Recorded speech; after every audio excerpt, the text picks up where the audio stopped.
referente ao modelo atômico de Bohr, vamos entender um pouco mais sobre o porquê desse modelo ser tão utilizado dentre a atualidade e a sua principal característica perante o assunto químico. Primeira coisa que temos que entender, como já citaram, o modelo de Rutherford proposto em 1911, apesar de esclarecer satisfatoriamente os resultados da experiência, no caso, o que foi descoberto, o modelo atômico, ele tinha algumas discrepâncias, já que a deficiência dele não explicava os espectros atômicos. Os espectros atômicos seriam referentes à emissão desses fatores aqui, que não vamos focar no momento. Não explicava isso. Logo, em 1913, Niels Bohr simplesmente propôs um outro modelo, mais completo, que conseguia explicar o espectro de linhas. Já em seu modelo de Bohr, incluiu uma série de postulados. Postulados é uma afirmação aceita como verdadeira, sem demonstração. Quais seriam as características e a teoria do modelo de Bohr? Primeira coisa, os elétrons nos átomos movimentavam-se ao redor do núcleo, em trajetórias circulares. Isso significa que haviam órbitas em volta, por exemplo, do núcleo atômico, e o elétron ficava rodeando, por exemplo, o núcleo atômico em órbitas. E essas órbitas, né? Essas órbitas seriam chamadas de níveis, conhecido como nível energético. É interessante que a gente utiliza nível energético 1, primeiro nível, segundo nível, terceiro nível, quarto nível, ou assim vai indo. Também era representado por letras K, L, M, e assim vai sucessivamente. Ainda dentro do modelo de Bohr, temos que cada um desses níveis energéticos, né? Cada um desses níveis tem um valor determinado de energia, ou seja, para cada nível há uma quantia de energia específica. Não é permitido a um elétron permanecer entre dois níveis, ou seja, ele não pode ficar entre, ele tem que ficar dentro do nível. Isso é interessante para a gente citar. Um elétron pode passar de um nível para o outro de maior energia, desde que absorva a energia externa. Isso é referente a ultravioleta, luz visível, etc. O que acontece nisso é que temos um fator de excitação do elétron e ocorre uma transição eletrônica. Eu cito isso pois é necessário a gente compreender os fatores do íon. Lembra do íon, que é aquele que tem carga positiva e negativa e tudo mais? É referente a esses fatores aí. Nosso foco aqui é no átomo, e é possível então um elétron se mexer de uma órbita a outra, como visto aqui, que ele recebeu energia e pulou para outra órbita. E dá para acontecer o contrário, que é a transição de retorno, onde o nível inicial ele libera a energia para voltar à sua forma natural. Isso acaba tendo a famosa onda eletromagnética. A gente pode perceber aqui que ele liberou energia e voltou para o seu estado fundamental. O estado fundamental é basicamente o estado em que o átomo está na menor energia possível. Sabemos disso, a gente acaba entendendo e compreendendo um pouco mais sobre Rutherford Bohr. Mas vamos entender como que funciona isso um pouquinho mais na prática? Ainda na teoria, vamos entender um pouco mais sobre Rutherford Bohr e o seu modelo atômico. O Rutherford Bohr é o nome do modelo atômico, tá? Que eu estou citando. Ele tem esse apelido carinhoso. Foi postulado e proposto por Bohr. Sabendo disso, temos então 7 níveis energéticos possíveis no padrão. Tem outros, mas vamos focar nesse, que é o sétimo. O sétimo nível energético é o máximo para a gente no ensino médio. Então temos o primeiro nível, o segundo nível, o quarto nível, o quinto nível, o sexto nível, o sétimo nível, o terceiro nível está aqui também. Esses aqui são os níveis energéticos. Antigamente, eles eram conhecidos como K, L, M, N, O, P e Q.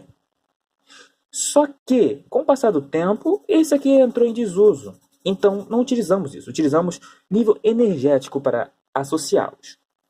Para cada nível energético há uma quantidade, uma capacidade de energia, no caso, os elétrons. O primeiro nível de energia, o primeiro nível energético, comporta 2 elétrons. Isso quer dizer que não podemos colocar 3 elétrons aqui. Se a gente coloca 3 elétrons aqui, está incorreto. Logo, só é possível ter somente 2 elétrons no primeiro nível energético, para ficar correto de forma adequada. Já no segundo nível energético, ele comporta 8 elétrons. Ou seja, podemos colocar 6? Podemos. Podemos colocar 7? Podemos. Se for menor que 8, ou se for 8, está valendo. Mas se for 9, está incorreto. No terceiro nível, 18. no quarto 32, no quinto 32, no sexto 18, no sétimo 8. Isso quer dizer o máximo que ele comporta, contanto que não exceda, está correto. Para cada subnível, né, há uma representação de quantidade de elétrons. Quer dizer que esses aqui são os níveis, né, os níveis energéticos, e esses níveis energéticos têm subníveis, sendo representado por S, que vale 2 elétrons, P vale 6, D vale 10 e F vale 14. É interessante citar isso, porque sabemos que aqui só comporta 2 elétrons, então aqui o subnível, claramente, é o S. Vamos entender um pouco mais sobre isso? Vamos ver um exemplo de como isso funciona. Vamos fazer uma distribuição aqui e vamos tentar compreender como que isso vai ser aplicado. Aqui temos um átomo de carbono. Carbono tem a representação do número atômico, que é igual a 6. Temos que fazer, afim, uma distribuição em que a soma tenha que ser 6. 1s2, 2s2, 2p2. Se somarmos tudo isso, teremos 6. Mas para conseguirmos achar esse resultado, podemos utilizar a tabela periódica ou o diagrama de Linus-Pauling. E isso é interessante citar, pois é a partir dele que podemos, por exemplo, fazer a distribuição, cujo nome é distribuição eletrônica. Como descrito anteriormente, iremos utilizar o diagrama de Linus-Pauling. O diagrama de Linus-Pauling é basicamente essa beldade aqui, em que representaremos tudo isso para conseguirmos fazer a distribuição adequada. Mas vamos usar o diagrama para encontrar o nível energético de um átomo? Vamos ver como que funciona? Vamos ler o diagrama primeiro. Para a gente ler o diagrama, necessariamente, iremos ter que prepará-lo, né, corretamente. Vamos pegar um exemplo. Vamos pegar esse 1 aqui e vamos jogar para cá e vamos lê-lo. O 1 representa o número do nível energético. Quer dizer que esse é o primeiro nível energético. O S representa o subnível. Subnível S. E o 2 equivale à quantidade de elétrons, o número de elétrons. 2 vale quanto? 2 vale exatamente. 2 aqui para a gente vale a quantidade de elétrons, ou seja, 1s2. Continuando ainda com essa leitura, vamos ver na prática como que funciona? Vamos fazer a distribuição eletrônica de ferro 26. Ferro 26, pois 26 é o número atômico dele. Teremos que somar a quantidade de elétrons a fim de encontrar esse resultado.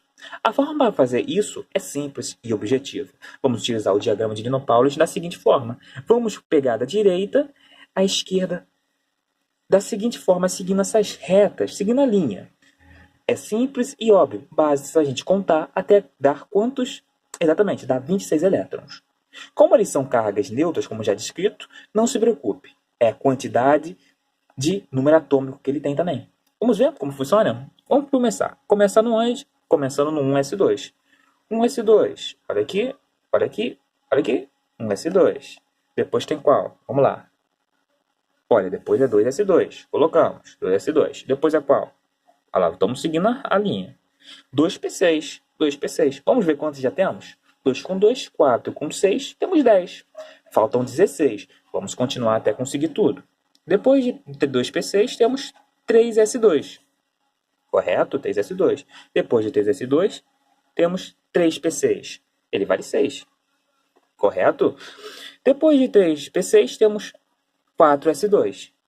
Está correto? E depois de 4s2, temos 3d10. Ora, se colocamos 3d6. Mas por que colocamos 6 ao invés de 10? Vamos entender como que funciona isso aqui? Vamos fazer a soma. Vamos somar tudinho. 2 com 2, 4 com 6, 10. Não? Com 2, 12. Com 6, 18. Com 2, 20. Horas, eu preciso de 26. Não? Eu vou utilizar 10 ou vou usar apenas 6 desses 10? Exatamente, eu vou usar apenas 6. Contanto que não passe de 10, está correto, pois D vale 10. E eu posso usar, por exemplo, 6. Está corretamente. Vamos agora fazer a separação por nível para ver como que funciona isso na prática mais organizada? Sabemos que o número que fica aqui na frente representa o número do nível energético. E sabemos também a quantidade máxima para cada nível energético. Vamos fazer a distribuição com base nele. O 1 é o primeiro, e ele vale 2 elétrons, como previsto por Bohr. O segundo nível é esses dois aqui. Vamos colocá-los aqui. Ele é o segundo nível energético. Somando 2 com 6, tem 8 elétrons. Está correto também. O 3 é o terceiro nível energético. Vamos colocá-lo aqui e somar. Deu 14 elétrons. Está correto também. É a quantidade que somamos. É o terceiro nível energético. E o por último é o 4. Ele é o quarto nível energético. 4s2, como está ali. É o quarto nível energético. Ele tem 2 elétrons aqui nesse átomo. Essa seria a distribuição eletrônica do ferro com o número atômico 26. Vamos compreender um pouco mais agora com carbono. É um exemplo mais simples. Carbono 6. O seu número atômico é 6. Vamos fazer a distribuição eletrônica? 1s2, que proveio daqui, ó. 1s2. Depois vai vir o quê? 2s2. Vamos lá? Olha aqui. 2s2. Está corretinho. Depois de 2s2, temos o quê? 2s2. Temos 2p6. Horas. 2 com 2, temos 4. Para chegar a 6, vamos usar quanto? Vamos usar 2. Então, 2p2. Fazendo a distribuição bonitinha, aqui a gente consegue ver a quantidade de elétrons. Essa é a segunda camada do segundo nível energético. Somamos 2 com 2, dá 4 elétrons. Isso aqui, somando tudinho bonitinho, temos quanto? 6 elétrons. Está correto. Essa é a distribuição eletrônica de carbono. Vamos fazer agora com fósforo, seguindo o mesmo processo do diagrama de Linus-Pauling. Vamos começar. Começa sempre pelo 1s2. 1s2, 2s2, 2p6, 3s2. Vamos seguindo o diagrama de forma assim. Olha. 1s2, 2s2, 2p6, 3s2, 3s2 aqui. Ó. Depois de 3s2 vem 3p6. Vamos somar quanto que já temos? 2 com 2, 4 com 6, temos aqui 10. Com 2 temos 12. 12 para chegar a 15, não vamos usar todo. Vamos usar somente 3 desse P. O P vale 6, vamos usar somente 3, porque a soma já está completa. Olha aqui que interessante. Deu 15. E da seguinte forma, podemos fazer também com o oxigênio. O oxigênio vale 8. Esse aqui é o número de elétrons dele, representação número atômico. 1s2, 2s2, 2p4. E assim que a gente vai fazendo e formulando, por exemplo, a formulação básica dos átomos para distribuição eletrônica. Parece confuso, mas você consegue. Vamos fazer um agora para provar como é fácil? Vamos pegar um átomo da tabela periódica. Deixa eu ver um átomo interessante aqui, que é bem fácil para a gente se memorizar. Eu me lembro de um muito interessante, que é o Flu. O Flu, representado pela quantidade, né? De 9 é o número atômico dele. O número atômico dele é 9. E vamos fazer a distribuição eletrônica de um amigo aqui. É simples. Começamos com um S2. Depois, vamos lá, vamos seguir.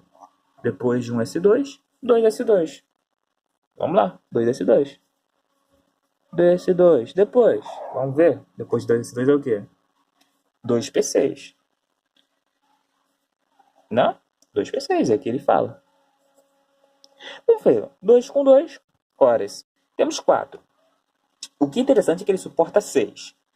Vamos fazer a soma. Se a gente colocar 6 aqui, se colocarmos 6 com 2, olha que interessante. 7, 8, 9. Não vamos precisar colocar 6 aqui não. Se aqui temos 4, vamos precisar utilizar quanto? Exatamente. Basta a gente utilizar 5 e a gente vai estar na quantidade correta. 2 com 2, 4. Com 5, exatamente, temos 9. Essa seria a distribuição eletrônica do Flu, representado pela letra F. É simples, rápido e objetivo. Ok? É da seguinte forma que fazemos a distribuição eletrônica. E eu posso lhe provar que é bem simples. E você consegue.